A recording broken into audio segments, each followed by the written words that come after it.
السلام علیکم ورحمۃ اللہ وبرکاتہ۔ نحمده ونصلي على رسوله الكريم اما بعد۔ قال الله تعالى في القرآن المجيد اعوذ بالله من الشيطان الرجيم بسم الله الرحمن الرحيم ان عدة الشهور عند الله 12 شهرا في كتاب الله يوم خلق السماوات والأرض منها أربعة حرم صدق اللہ العظیم۔ امید کرتا ہوں کہ آپ تمام ساتھی خیر و عافیت سے ہوں گے۔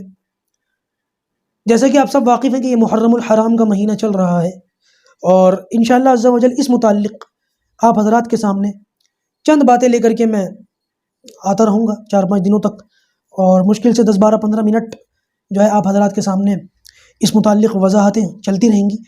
قرآن اور سنت کی روشنی میں محرم کی کیا اہمیت ہے، کیا فضیلت ہے، اس کے کون سے اعمال ہیں، کون سی باتوں سے بچنا چاہیے، حضرت حسین رضی اللہ تعالیٰ عنہ کے فضائل اور واقعہ کربلا اور اس مہینے میں ہونے والے واقعات اور اس مہینے میں ہونے والی شہادتیں، انشاءاللہ ان سب کا میں تذکرہ کروں گا۔ اللہ تبارک و تعالیٰ مجھ کو صحیح بات کہنے کی اور ہم سب کو ان صحیح باتوں پر عمل کرنے کی توفیق عطا فرمائے، اور دوسروں تک بھی صحیح بات پہنچانے کی توفیق عطا فرمائے۔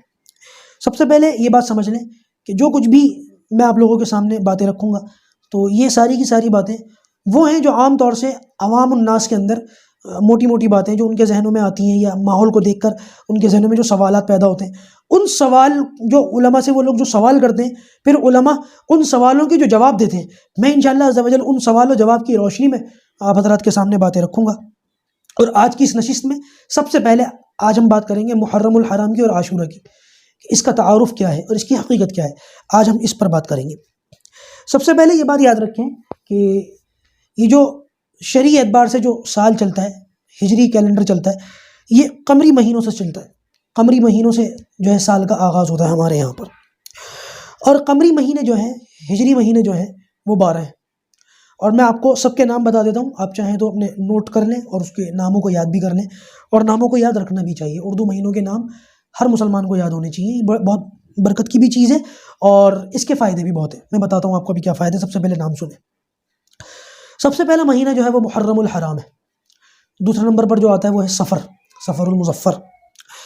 تیسرے نمبر پر ربیع الاول، اور چوتھے نمبر پر ربیع الثانی۔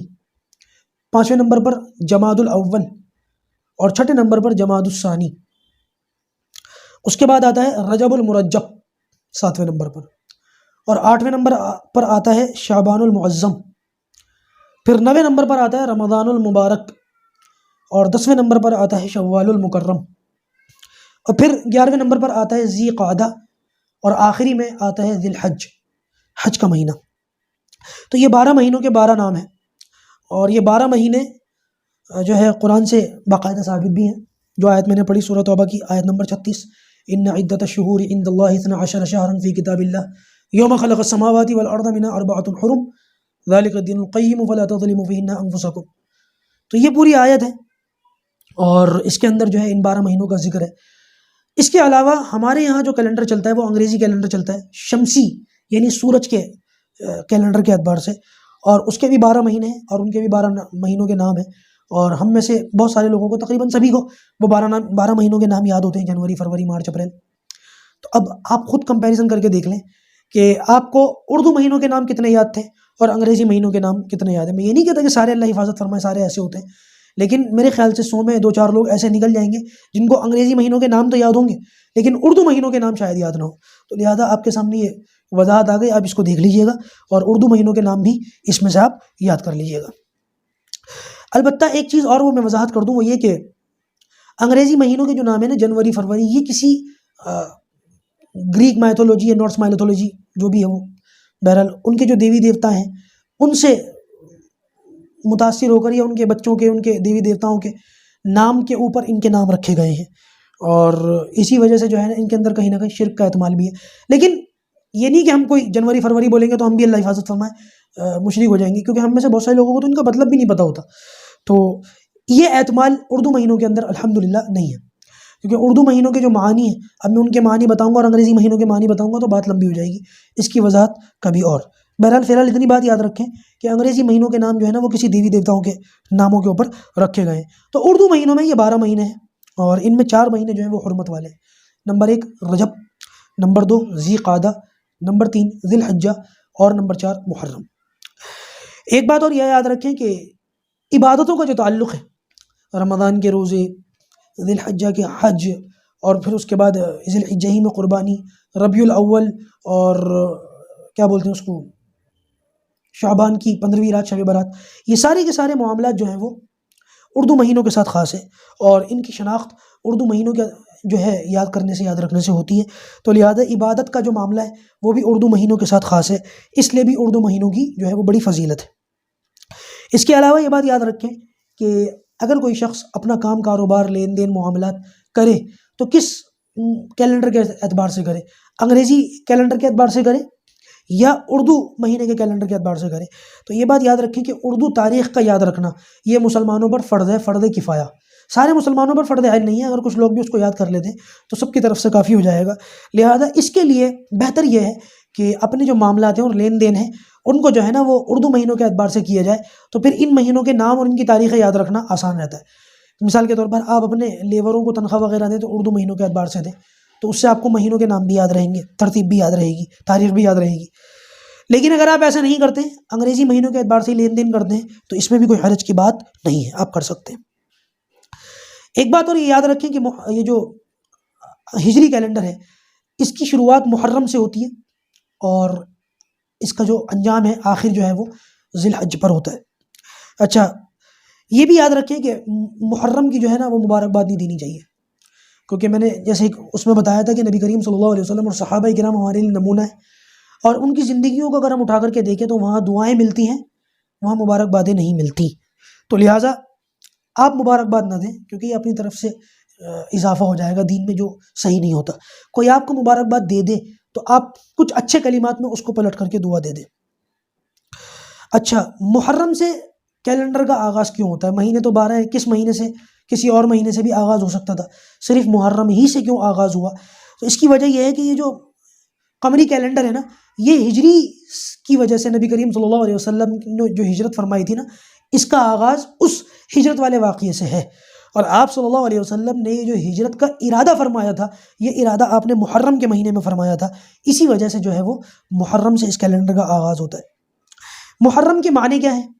تو محرم کے معنی جو ہے وہ معظم، محترم، کوئی بہت عظمت والا ہو، کوئی بہت احترام والا ہو، اور یہ مہینہ بھی حرمت والا مہینہ ہے، احترام والا مہینہ ہے، تو لہٰذا اس وجہ سے اس کا نام محرم ہے۔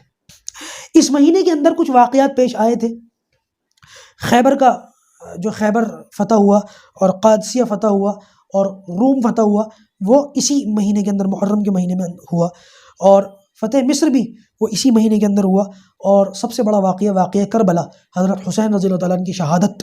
انشاءاللہ اس پر مستقل ایک نشست رہے گی جس میں واقعہ کربلا کے جو پیچھے معاملات ہوئے اور اس کی پوری تاریخی حیثیت کیا ہے اور کس طریقے سے یہ واقعہ پیش آیا، اس کی پوری وضاحت میں کروں گا انشاءاللہ عز و جل۔ اور اس کے علاوہ کچھ شخصیات ہیں جن کی جو ہے شہادت وہ محرم کے مہینے میں ہوئی ہے۔ سب سے پہلے فاروق اعظم رضی اللہ تعالیٰ عنہ، حضرت عمر فاروق رضی اللہ تعالیٰ عنہ، ان کی شہادت جو ہے وہ 1 محرم الحرام کو ہوئی۔ حضرت حسین رضی اللہ تعالیٰ عنہ، ان کی شہادت بھی 10 محرم الحرام کو ہوئی۔ حضرت عبداللہ ابن عمر، یہ بھی محرم کے اندر شہید ہوئے، اور حضرت ابو عبیدہ ابن الجراح، یہ بھی محرم ہی کے مہینے میں اللہ تعالیٰ کو پیارے ہوئے۔ محرم کا جو 10واں دن ہے اس کو عاشورہ کہا جاتا ہے۔ عاشورہ کے معنی کیا ہے؟ عاشورہ کے معنی آتے ہیں 10واں دن، اور یہ 10ویں تاریخ کو پڑتا ہے، اس لیے اس کو عاشورہ کہتے ہیں۔ اچھا، عاشورہ کی فضیلت کیوں ہے؟ ہمارے یہاں بہت سارے لوگ یہ سمجھتے ہیں کہ حضرت حسین رضی اللہ تعالیٰ عنہ کو کربلا کے میدان میں جو شہید کیا گیا وہ 10 تاریخ کو کیا گیا، تو لہٰذا اس کی جو فضیلت ہے 10 محرم کی، وہ ان کی شہادت کی وجہ سے، جبکہ یہ حقیقت نہیں ہے، بلکہ خدا نخواستہ اس بات کو، اس نقطے کو ضرور سمجھ لیں کہ معاذ اللہ اس کی فضیلت حضرت حسین رضی اللہ تعالیٰ عنہ کی شہادت کی وجہ سے نہ ہونے کا یہ مطلب نہیں ہے کہ ہم ان کی شہادت کو مظلومانہ نہیں سمجھتے یا ان کو شہید کرنے والوں کے لیے اپنے دل میں کوئی نرم گوشہ رکھتے ہیں۔ ہرگز ایسا نہیں ہے، ہرگز ایسا نہیں ہے۔ ان کی شہادت بڑی مظلومانہ ہے، اور ان کو شہید کرنے والے ظالم ہیں، مجرم ہیں، فاسق و فاجر ہیں، اور اللہ تبارک و تعالیٰ کے یہاں ان کا حساب ہوگا۔ لیکن 10 محرم الحرام کی جو فضیلت ہے یہ بہت پہلے سے، نبی کریم صلی اللہ علیہ وسلم کے زمانے سے، بلکہ آپ صلی اللہ علیہ وسلم کے زمانے سے پہلے سے چلی آ رہی ہے۔ مدینہ کے اندر خود نبی کریم صلی اللہ علیہ وسلم نے یہود سے پوچھا کہ تم اس دن روزہ کیوں رکھتے ہو؟ تو انہوں نے بتایا کہ اس دن اللہ تبارک و تعالیٰ نے فرعون سے حضرت موسیٰ علیہ السلام اور بنی اسرائیل کو نجات دی تھی، اس لیے ہم روزہ رکھتے ہیں۔ تو نبی کریم صلی اللہ علیہ وسلم نے فرمایا کہ ہم تم سے زیادہ قریب ہیں موسیٰ علیہ السلام کے، لہٰذا ہمارا زیادہ حق ہے کہ ہم روزہ رکھیں، اور خود آپ صلی اللہ علیہ وسلم نے اس دن روزہ رکھا، اور پھر آپ نے لوگوں کو فرمایا کہ اگلے سال میں اس دن کو پاؤں گا تو اس کے ساتھ ایک روزہ اور ملا کر کے رکھوں گا۔ حالانکہ علماء فرماتے ہیں کہ اس کی نوبت نہیں آئی، اگلا سال آنے سے پہلے پہلے آپ صلی اللہ علیہ وسلم اس دنیا سے پردہ فرما گئے۔ لیکن ہمارے لیے سبق یہی ہے کہ اس دن ہم روزہ رکھا کریں تو 2 روزے رکھا کریں، اور یہ بھی پتہ چل گیا کہ اس کی فضیلت بہت پہلے سے ہے۔ حضرت حسین رضی اللہ تعالیٰ عنہ کا جو شہادت کا واقعہ ہے وہ بھی اسی دن پیش آیا، اور اس سے حضرت حسین رضی اللہ تعالیٰ عنہ کی شہادت کی مزید فضیلت پتہ چلتی ہے کہ ایک تو شہادت کا مرتبہ ان کو ملا، اور ملا بھی اس فضیلت والے دن، تو لہذا ان کی جو شہادت ہے وہ اور اونچے مقام والی اور مرتبے والی ہے۔ تو اس کے متعلق جتنے معاملات تھے اور محرم کا اور عاشورہ کا جو تعارف تھا وہ آج اس پر بات مکمل ہو جاتی ہے انشاءاللہ۔ اب اور کچھ چیزیں ہیں وہ اگلی نشست میں لے کر کے آپ کے سامنے حاضر ہوں گا۔ اللہ تبارک و تعالیٰ ہمیں صحیح بات پر عمل کرنے کی توفیق عطا فرمائے، بدعات سے خرافات سے ہماری اور ہماری نسلوں کی حفاظت فرمائے۔ السلام علیکم ورحمۃ اللہ وبرکاتہ۔